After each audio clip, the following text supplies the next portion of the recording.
मला वाटायचं मी माणसांच्या बाबतीत, वस्तूंच्या बाबतीत फारशी पॉझिटिव्ह नाहीये.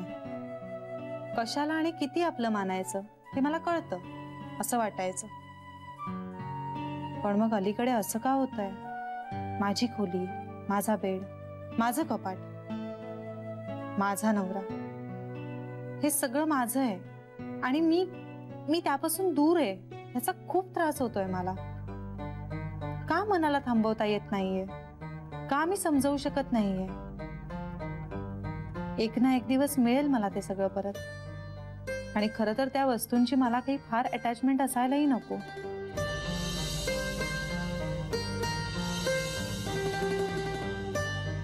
श्रीरंगनच्या खोलीतल्या माझ्या वस्तू मला अगदी अंधुकच आठवत आहेत. तरी त्यावर हक्क सांगावासा का वाटतोय? श्रीरंगने हक्काने बोलवावं असं का वाटतंय? कबूल आहे ना, आई अजिंच्या खोलीत जाण्याचा निर्णय माझा होता. पण आता बोलवावं ना त्यांनी.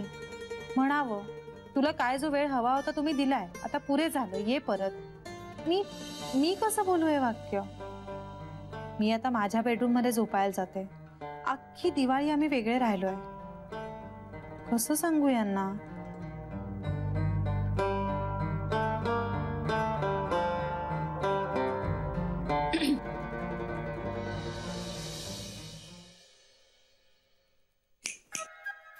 हॅलो मिस तंद्री, कुठे हरवलंय मनानं? आले परत आले. चला, नशीब. छे छे, असं काही नाही वगैरे तरी म्हणाली नाहीस. मी तंद्रीत गेले होते असं कबूल तरी केलंस. थँक्यू. You welcome. तू कुठे भटकून आली आहेस? अगं, त्या मोरेबाई आहेत ना, त्यांचा भाऊ आलाय. तो फॅब्रिक्स आणि बेडशीट्स विकतो. मला म्हणाला की तो जरा अडचणीत आहे, म्हणून जमेल तेवढी मदत कर. म्हणून मग मी ही बेडशीट विकत घेतली त्याच्याकडून. सगळेच घेत आहेत. अरे वा. हे मग मी पण काहीतरी घेऊ का ग? हे ठेव, आलेच.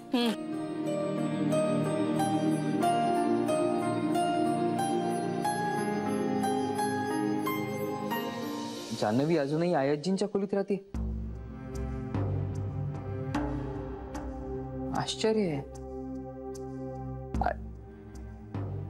नाही, डोंट गेट मी रॉंग. मला तुझ्या पर्सनल गोष्टींमध्ये जायचं नाहीये. पण जितकं मी जान्हवीला ओळखतो त्यावरून ती बऱ्यापैकी रॅशनली विचार करते रे. मग ह्या बाबतीत ती इतकं कोंडीत अडकल्यासारखं का वागतीये?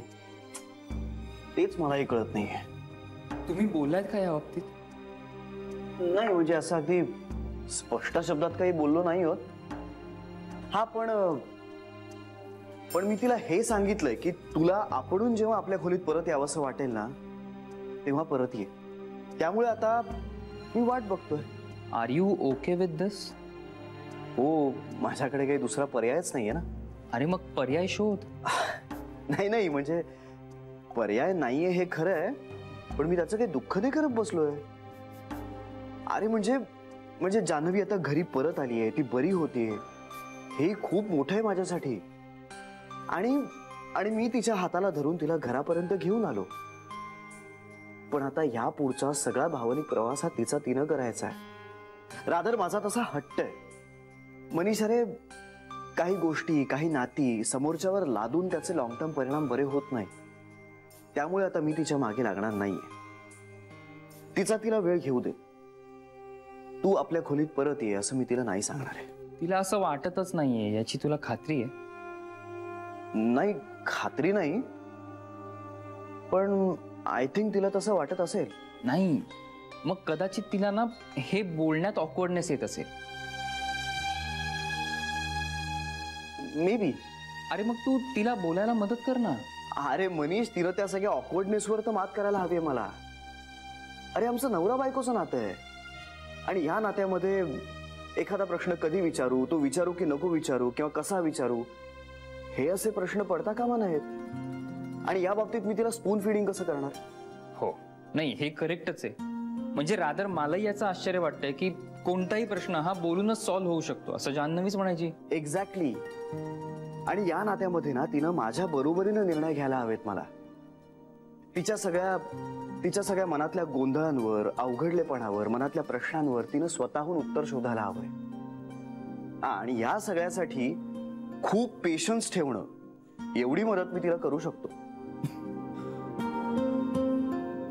मी बोलू तिच्याशी? नाही, नको नको. कारण फक्त एक मित्र म्हणून जर कोणी बोलायला हवं असतं ना, तर मी बोललो असतो ना तिच्याशी. पण आता तिचा हा विचार पक्का झाल्याशिवाय ना बाहेरच्या कोणाची मतं तिला मिळावीत असं मला नाही वाटत. हा सगळा विचार ना तिनं करायला हवाय मला. तिच्या मनातलं प्रेम, तिच्या भावना, हे सगळं ना आता तिनं व्यक्त करायला हवं. आणि खरंच प्रेम असेल ना तर माणूस इतकं करतोच. सकपाळांचा फोन आहे. हो, घे ना प्लीज. हा सकपाळ, बोला. नाही, ती बॅच ठेवा तुम्ही तिकडे, मला येऊन चेक करायचे.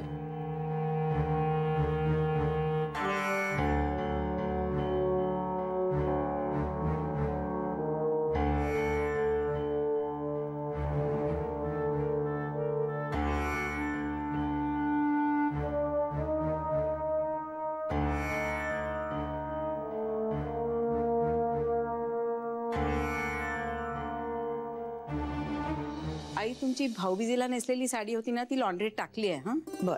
आणि आई, चांदीची भांडी होती ना, ती आता कपाटात ठेवली आहे आणि उद्या लॉकर मध्ये नेऊन टाकेल. ठीक आहे. आई, आता थोडा आराम करा. नाही म्हटलं तरी सणासुदीला दगदग होतेच ना. नाही ग, दगदग कसली नाही, कशी होतेच दगदग. आणि मला माहिती आहे तुम्ही रोज रात्री जान्हवी बरोबर गप्पा मारता, त्यामुळे जागरण पण खूप होत आहे तुम्हाला सध्या.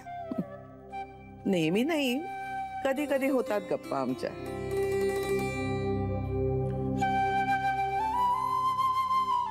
आई, अहो दिवाळीच्या दिवसात सुद्धा ही दोघं वेगवेगळ्या खोल्यांमध्ये राहत आहेत. नाही म्हणजे आता आम्हाला वाटलं होतं की जान्हवी या घरात रुळते. असेही सणासुदीच्या दिवसांमध्ये घरात उत्साहाचं, आनंदाचं वातावरण असतं. तर आम्हाला वाटलं होतं की जान्हवी श्रीच्या रूम मध्ये राहायला जाईल, पण असं काही होत नाही. आई, आणि आता खूप दिवस झाले हो या गोष्टीला. आणि मुख्य म्हणजे ते दोघे एकत्र राहायला लागले तर आपसुकच त्यांच्यातली जवळीक वाढेल आणि त्यांच्या नात्याला फायदा होईल की नाही याचा. हो ना आई, काय बालिशपणा चाललाय हा ह्यांचा. बसा अगं, बसा. हे बघ, तुमचं म्हणणं तुमच्या बाजूनी योग्य आहे, पण ही नवीन पिढी आहे. एवढी जवळीक निर्माण झाल्याशिवाय एकमेकांबरोबर राहायचं नसेल त्यांना. आई, पण हल्लीच्या मुलांचं उलट असतं ना हो. म्हणजे त्यांच्यात जवळीक आधी निर्माण होते आणि मग हळूहळू नातं निर्माण होतं. आणि अरेंज मॅरेज मध्ये काय असतं, एके दिवशी अचानक नवरा बायको एकत्र राहायला लागतात, मग आपोआप प्रेमात पडतात, संसार होतात, पोरं बाळ होतात, सगळं होतं. पण हेच कसला वेळ काढतात काही कळत नाहीये. पुढच्या पिढीबद्दल आपल्याला प्रत्येक गोष्ट कळलीच पाहिजे असा नियम आहे का नर्मदा? मान्य आहे, हा विचार आपल्याला नाही कळत, पण ठीक आहे ना, हे त्यांचं आयुष्य आहे, त्यांच्यातलं नातं आहे. ते कसं फुलवायचं, त्याला किती वेळ घ्यायचा, त्यांचं त्यांनी ठरवायचंय. वाई, पण आपली मुलं आहेत ना, त्यांना काही अडचण असेल तर ती सोडवायला आपली जर मदत होणार असेल तर ती करायला नको का आपण? त्यांनी मागितली का मदत तुमच्याकडे? तुमची मुलं असली तरी ती आता मोठी झाली आहेत, सुज्ञ आहेत, त्यांना कळतंय ते काय करतायत ते. आणि नवरा बायको म्हणून खोलीत एकत्र कधी राहायचं हा त्यांचा सर्वस्वी खाजगी प्रश्न आहे. त्यात इतरांनी डोकावायचं काहीही कारण नाहीये. पण आता इतके दिवस वेगवेगळे राहिल्यावर त्यांना आपल्याला सांगायला ऑकवर्ड वाटत असेल तर? शक्य आहे, तसंही शक्य आहे, पण त्यांनाच फोडू दे ना ही कोंडी. आपण कशाला मध्ये पडायचं? आई, आपण आपलं कुटुंब आहे ना, कुटुंबातल्या माणसांनी सीमारेषा ओळखून वागावं. कुटुंब आहे म्हणून एकमेकांच्या आयुष्यात डोकावण्याचा, लुडबुडण्याचा आपल्याला अधिकार मिळालेला आहे असा त्याचा अर्थ होत नाही. जोपर्यंत ते आपल्याला प्रश्न विचारत नाही तोपर्यंत आपण उत्तराचा विचारही करायचा नाही. मला कळतंय तुम्हाला हे पटत नाहीये. डोळे झाकून विश्वास ठेवा माझ्यावर आणि नका बोलू याबद्दल. ऐकाल ना माझं?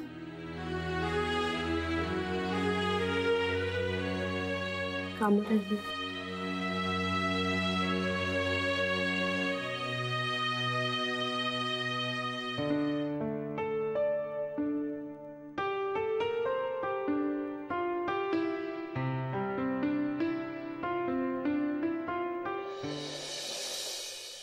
मस्त झाला चहा. घ्या बिस्किट घ्या. अगं तू सगळं हातात आणून काय देतेस? मी घेईन ना. अहो, दमलाच आलो तुम्ही. तूही दमली असशील ना. कधी आलीस मंडळातून? छे, आज गेलेच नाही मी. का ग? काय करू जाऊन? वहिनी, माझ्या मंडळामध्ये काम कुठे असतो? एवढे दिवस झाले मंडळ सुरू करून. हाताच्या बोटावर मोजता येतील एवढ्याच नोंदण्या झाल्या. करू काय मी दिवस दिवस तिथे नुसती बसून? एक असिस्टंट ठेव ना. आणि पगार कुठून देऊ त्याचा? बघा ना वहिनी, एकाच सुमारास आपण सगळ्यांनी व्यवसाय सुरू केले. तुमचं, बेबीचं, शरयूचं काम कसं छान चाललंय. माझं चालतच नाहीये. लोकांना जितकी पार्लरची आणि कपड्यांची गरज आहे तेवढी बहुतेक लग्नाची नसावी. किंवा सगळे लव्ह मॅरेजच करत असतील आजकाल. आणि शेवटी नशीबही असतंच की. किंवा माझाही काहीतरी चुकत असेल मग, काय माहित. सरे, अशी निराश होऊ नकोस ग. नाही हो वहिनी, असं नाही. असंच तुम्ही विचारलात म्हणून सांगितलं मी. नाही तर एरवी कुठे हा विषय काढते मी. अगं मग बोल ना. जान्हवीशी बोल, श्रीशी बोल. ते काहीतरी सुचवतील तुला. म्हणजे त्यांना चांगलं कळतं ना ग बिझनेस मधलं. आपल्यापेक्षा त्यांनी जास्त जग पाहिलंय. हा, अगं बिझनेसचं. तू बोल त्यांच्याशी. बोलते बोलते, नक्की बोलते त्यांच्याशी. अरे जान्हवी आली बघा. नाव घेतलं आणि हजर. Please welcome. बस फक्त welcome. Where is the husband? ते ऑफिस मध्येच आहेत. त्यांनी ड्रायव्हर पाठवला होता मला आणायला. चहा करू बघा. नाही, माझं झालंय. ते काय आणलेस? दाखव दाखव. ती ऍक्च्युली ना बेडशीट आहे.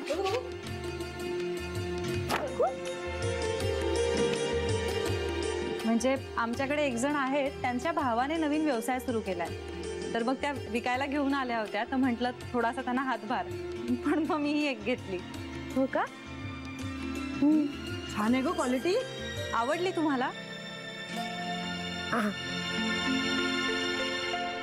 वहिनी, गुलाबाची फुलं आहेत.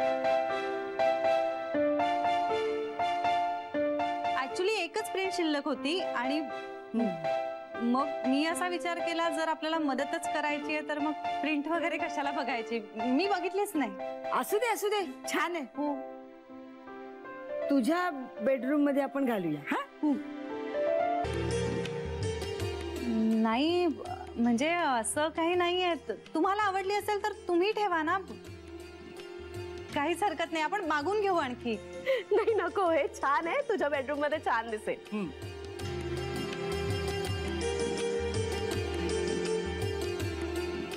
पण श्रीरंगांना आवडेल का? तो या गोष्टीमध्ये पडतो का कधी? त्याच्या लक्षातही नसतं.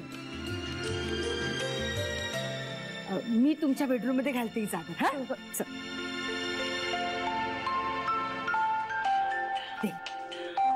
बाबांचा फोन आलाय, मी आलेच. हॅलो. हा बाबा आलेच. सरे जरा यावर.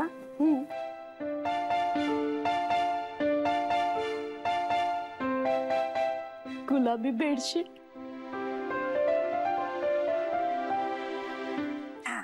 काय मस्त वाटतंय ना, सब फुला फुलांचा बदाम.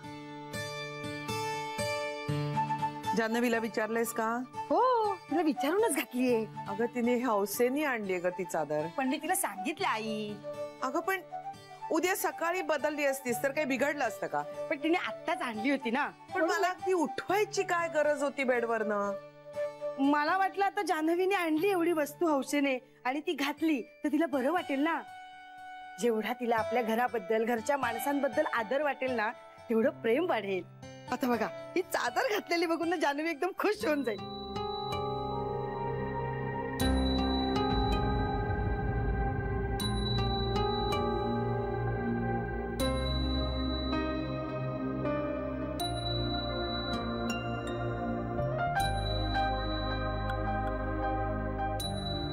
तुम्ही ही बेडशीट ह्या बेडवर? हो मी तुला म्हंटल होतं ना. म्हणजे तुमच्या बेडरूम मध्ये छान दिसेल म्हणून म्हंटल होतं ना.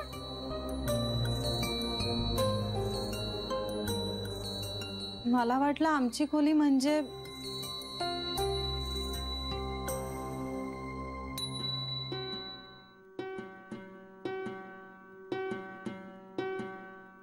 आईची.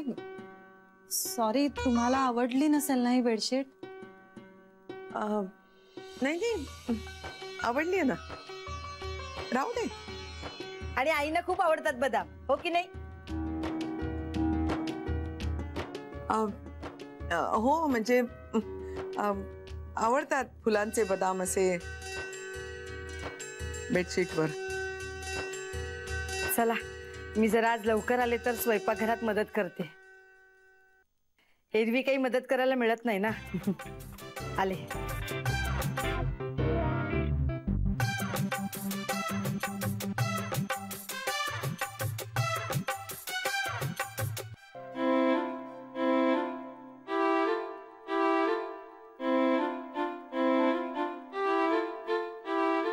चला तुमचं चालू दे,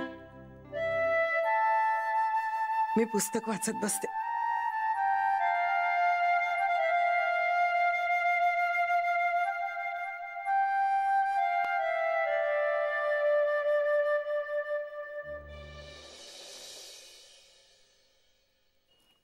हे घे आता पटकन. आणि हे बघ, आजच्या दिवसातला हा शेवटचा चहा आहे. हा ओके. तर अर्धाच कप दिलाय. हे बघ पटपट पटपट संपवून टाक, आधीच तुला यायला उशीर झालाय.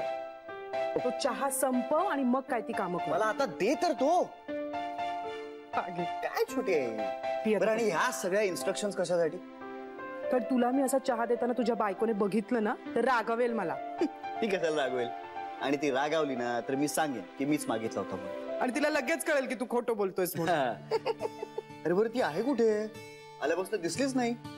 आल्यापासून म्हणजे रे, येऊन जेमतेम 5 मिनिटं झाली आहेत तुला. हो, पण त्या 5 मिनिटात दिसली नाही ती मला, म्हणून विचारलं. बरं, बायकोचा पुळका येतोय. अरे बायको आल्याला दिसली नाही हे लक्षात आलंय. काका दिसलाय का आल्यापासून ते नाही आलं लक्षात. अरे हो, काका कुठे आहे? तोही दिसला नाही. अरे गेले बँगलोरला. काय आजच? हो, म्हणजे तुमची उद्याची मीटिंग संध्याकाळची असायची होती ना, ती अचानक सकाळची झाली. हा, म्हणून मग गेले असेच घाई घाई. अरे काही म्हणाला नाही मला. ए श्री, यांचं जाणं खरंच गरजेचं होतं का रे?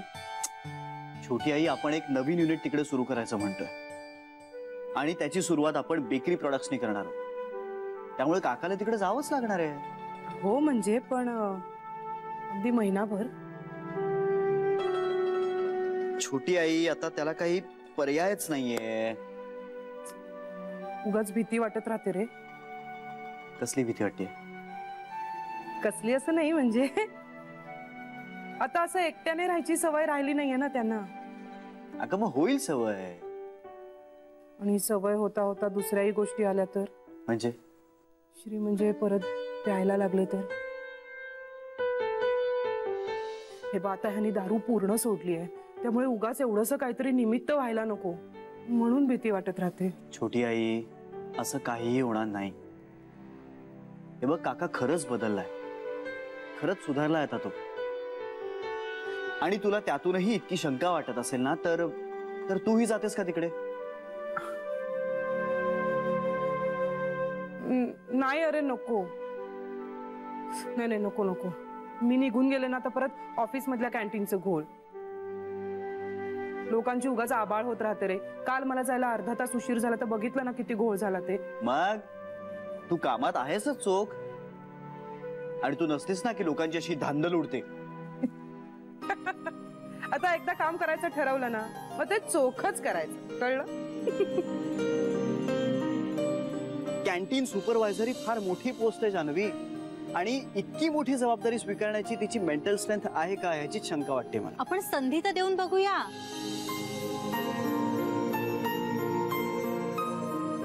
आपण असं कन्सिडर करूया की आपण छोट्या आईला ही सगळी जबाबदारी दिली, तिला हे काम आपण दिलं आणि तिला नाही जमलं. असं होणारच नाही.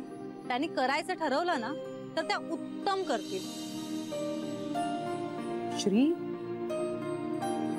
ए श्री, काय कसला विचार करतोयस? बायकोचा ना. ती बघ विचार केलास आणि आलीच लगेच. ये ग ये, बस बस बस, मी निघते आता. नाही नाही, बसा ना तुम्ही. म्हणजे मी फक्त पाणी घ्यायला आले होते. हो ग, मग मी कुठे काय म्हटलंय वेगळं. घे तू. काय ना तुमचं जे पाणी प्रकरण चालू आहे ना ते चालू दे. बस तू बस बस. आणि तसंही मला आता ह्यांना फोन करायचा आहे. मी कशाला उगाच कबाब में हड्डी. बस बस.